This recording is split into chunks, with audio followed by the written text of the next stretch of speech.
Hey guys, कैसे हैं आप सब। I hope you are doing well. I am Sandeep, welcome to GSC circle. तो आज हम आप लोगों के साथ डिस्कस करेंगे मौद्रिक नीति के बारे में, जो मॉनेटरी पॉलिसी की रिपोर्ट अभी आई है। ठीक है, तो ये कौन प्रस्तुत करता है, चर्चा में ये कौन है, ठीक है, और मौद्रिक नीति समिति क्या है, इसका काम क्या होता है, ठीक है। तो इसके बारे में हम डिटेल में देखने वाले हैं, और इसका मतलब ये क्यों जारी की जाती है, इसकी आवश्यकता क्यों पड़ी, ठीक है। तो ये भी इस वीडियो में हम लोग बताएंगे, और फिर बताएंगे कि आरबीआई जो है, भारतीय रिजर्व बैंक, ये मतलब ये किस तरह से इससे संबंधित है, और आरबीआई के कार्य क्या हैं, ठीक है। तो आरबीआई के बारे में हम लोग यहाँ पर डिटेल में देखेंगे, ठीक है। तो एक एक टॉपिक को उठाते हैं और उसको अच्छे से डिस्कस कर लेंगे वहाँ पे, ठीक है। तो पहले चर्चा में क्यों है ये देखते हैं, फिर मौद्रिक नीति क्या है ये देखेंगे, उसके बाद नीति के कार्य क्या हैं ये, ठीक है। और फिर रिजर्व बैंक ऑफ इंडिया के बारे में देखेंगे, और फिर उसके कार्य देखेंगे, ठीक है। तो एक एक टॉपिक को हम अच्छे से अभी डिस्कस करेंगे। तो ये चर्चा में क्यों है मौद्रिक नीति, क्योंकि अभी हाल ही में भारतीय रिजर्व बैंक की मौद्रिक नीति, मतलब ये जो भारतीय रिजर्व बैंक है, इसके द्वारा ये मौद्रिक नीति जारी की जाती है, और ये अभी जो मॉनेटरी पॉलिसी है आरबीआई द्वारा जारी की गई है। तो इसीलिए ये चर्चा का विषय बनी हुई है, ठीक है। तो ये भारतीय रिजर्व बैंक की मौद्रिक नीति समिति ने ब्याज दरों में कोई बदलाव नहीं किया है इस बार, इसीलिए और ज़्यादा ये न्यूज में है। तो क्यों नहीं बदलाव हुआ है, तो ये भी हम देखेंगे। तो भारतीय रिजर्व बैंक के जो गवर्नर हैं, उन्होंने कहा है कि ग्रोथ को बरकरार रखने के लिए आरबीआई एकोमोटिव स्ट्रांग को बरकरार रखेगी, मतलब एकोमोटिव स्ट्रांग को बनाए रखेगी, तभी मतलब ये जो हमारी ग्रोथ है वो बरकरार रह सकती है, ठीक है। तो इसीलिए ये जारी की जाती है। और इसके अलावा भारतीय रिजर्व बैंक ने चालू वित्त वर्ष 2020 चालू वित्त वर्ष 2021 और 22 में इकोनॉमिक ग्रोथ के अनुमान को घटाकर 9.5 कर दिया है, जो इससे पहले 10.5 ग्रोथ का अनुमान लगाया गया था, ठीक है। तो ये मतलब ये अनुमान भी घटा दिया गया है कि जो जीडीपी की ग्रोथ होती थी, ठीक, वो भी, ये इकोनॉमिक ग्रोथ भी कम देखने को मिल रही है, इसीलिए ये मतलब इसको बरकरार रखा गया है, इसमें कोई बदलाव नहीं किए गए हैं, ठीक है, क्योंकि ग्रोथ इम्पोर्टेंट होती है। तो वहीं भारतीय रिजर्व बैंक ने वित्त वर्ष 2021-22 में खुदरा महंगाई दर की बात की है, 5.1 रहने का अनुमान लगाया है इन्होंने, ठीक है। तो ये इस के पॉइंट हो गए। और वर्तमान में आरबीआई की जो मौजूदा दरें हैं वो कितनी है, तो देखो, रेपो रेट है 4.00%, ठीक है। रिवर्स रिपो रेट की बात करें तो 3.35% है, और मार्जिनल स्टैंडिंग फैसिलिटी रेट की बात करें तो 4.25 है, और बैंक रेट की बात करें तो 4.25 है, ठीक है।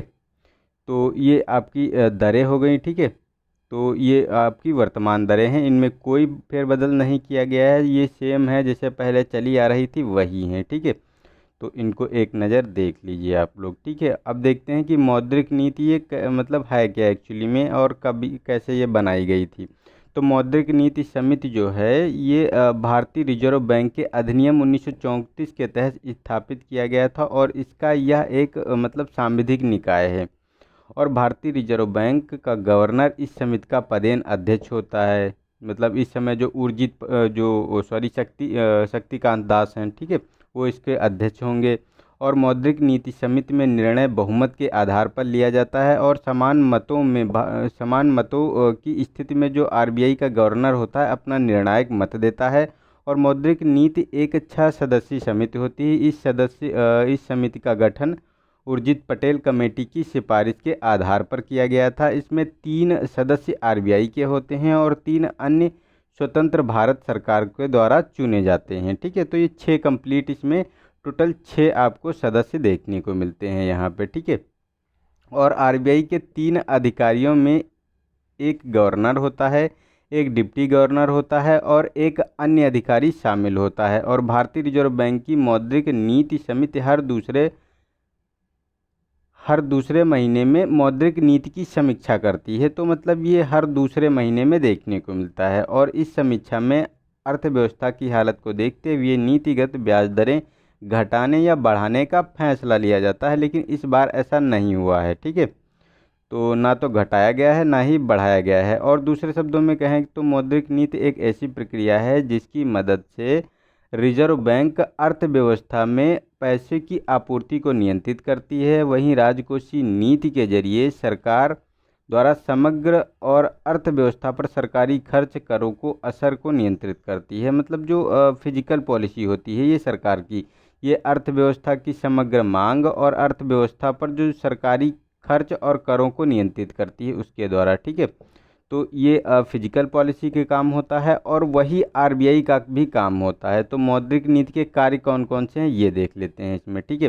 तो मौद्रिक नीति के अगर कार्य की बात करें तो यह मौद्रिक नीति से कई मकसद साधे जाते हैं। इनमें महंगाई पर अंकुश लगाना, ठीक है, और कीमत में स्थिरता और टिकाऊ अर्थव्यवस्था का लक्ष्य हासिल करना होता है। कि मतलब एक स्थिर जो है अर्थव्यवस्था हो, वो सस्टेनेबल विकास होता रहे, ठीक है, और जो कीमतों में है उसकी स्थिरता आए और महंगाई भी कम, मतलब न ज़्यादा हो और ना ही कम हो, ठीक है। और इसके अलावा रोजगार के अवसर तैयार करना भी इसके लक्ष्यों में से एक होता है, ठीक है। तो ये थे हमारे मॉनेटरी पॉलिसी के बारे में, ठीक है।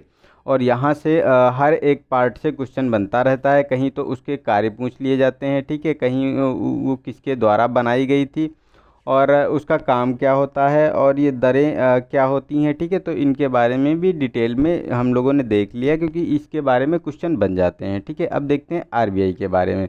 तो आरबीआई की बात करें तो भारतीय रिजर्व बैंक, ये जो रिजर्व बैंक ऑफ इंडिया देश का केंद्रीय बैंक है और भारतीय रिजर्व बैंक की स्थापना 1935 में बैंकिंग विनिमय अधिनियम 1934 के तहत 5 करोड़ रुपए की शुरुआती धनराशि के साथ की गई थी, ठीक है। और 1 जनवरी 1949 को भारतीय रिजर्व बैंक का राष्ट्रीयकरण किया गया था। तो ये हो गए रिजर्व बैंक के बारे में। इसके कार्य क्या क्या होते हैं तो भारतीय रिजर्व बैंक के कई प्रमुख कार्य होते हैं, जैसे कि मौद्रिक नीति तैयार करना, उसको लागू करना और उसकी निगरानी करना, वित्तीय प्रणाली का रेगुलेशन करना, निगरानी करना, ठीक है, और विदेशी मुद्रा का प्रबंधन करना होता है, मुद्रा जारी करना, उसका विनिमय करना और परिचालन योग्य न रहने पर उन्हें नष्ट करना इत्यादि, ये मतलब काम होते हैं। तो इसके अलावा अगर आप बात करें आरबीआई की तो आरबीआई शाख नियंत्रण करने और मुद्रा लेन देन को नियंत्रित करने का कार्य तथा सरकार के बैंकर और बैंकों के बैंकर के रूप में भी कार्य करती है। कि मतलब अगर इसका मतलब ये है कि कभी अगर सरकार को पैसे की ज़रूरत होती है तो ये आरबीआई सरकार को इकट्ठा करके देती है, ठीक है, कुछ शर्तों के आधार पर, ठीक है। और ये बैंकों का बैंकर है क्योंकि बैंकों को भी जब आवश्यकता पड़ती है पैसों की, ठीक है, तो ये उसी से लिए जाते हैं, आरबीआई द्वारा उसको उधार दिए जाते हैं, ठीक है। और ये भारतीय रिजर्व बैंक देश के प्रभावी रूप से ऋण को नियंत्रित करने और विनियमन करने के लिए मात्रात्मक और गुणात्मक तकनीकों का व्यापक उपयोग करती है, ठीक है। तो ये मतलब व्यापक उपयोग रहता है। ये मात्रात्मक, इसके दो मतलब उपकरण हैं, एक है गुणात्मक क्वालिटेटिव एंड क्वांटिटेटिव, ठीक है। तो इनके आधार पर ये मतलब रेगुलेट करती है बैंकिंग प्रणाली को आरबीआई, ठीक है। तो ये हो गया आरबीआई के बारे में। अब आरबीआई के रिलेटेड एक क्वेश्चन है तो उसका आंसर आप लोगों को कमेंट बॉक्स में नीचे बताना है। तो मौद्रिक नीति किसके द्वारा जारी की जाती है ये बताना है। ए ऑप्शन है वित्त मंत्रालय, बी है भारतीय केंद्रीय बैंक और वाणिज्य मंत्रालय, और गृह मंत्रालय। तो किसके द्वारा जो जारी की जाती है, इस क्वेश्चन के आंसर का जो आप लोगों को देना है इसे देना है कमेंट सेक्शन में, ठीक है। तो आपके आंसर का मुझे इंतज़ार रहेगा। और आज के लिए इतना ही, मिलेंगे अगले नए टॉपिक के साथ जो भी करंट में होगा। और हमारा टेस्ट सीरीज जो चल रहा है वो भी आज शाम को देखने को मिलेगा, विजन वाला, ठीक है। तो ऐसे हम लोग डिस्कस करते रहेंगे आगे तक, ठीक है। तो इन्जॉय कीजिए आप लोग, और अगर वीडियो अच्छा लगा है तो यार लाइक कर दीजिए और सब्सक्राइब भी कर लीजिए चैनल, जो लोग अब चैनल पे नए हैं, ठीक है। तो मिलते हैं नेक्स्ट वीडियो में, तब तक के लिए नमस्कार, जय हिंद, जय भारत। और हाँ, अगर आपको इसका लगता है कि आपको इसकी पीडीएफ चाहिए तो आप लोग टेलीग्राम ज्वाइन कर लीजिए। उसका जो लिंक है नीचे कमेंट सेक्शन में दिया हुआ है, मतलब डिस्क्रिप्शन में दिया हुआ, वहाँ से आप टेलीग्राम चैनल ज्वाइन कर लीजिए। वहाँ पे आपको इसका जो है पीडीएफ भी मिल जाएगा, ठीक है।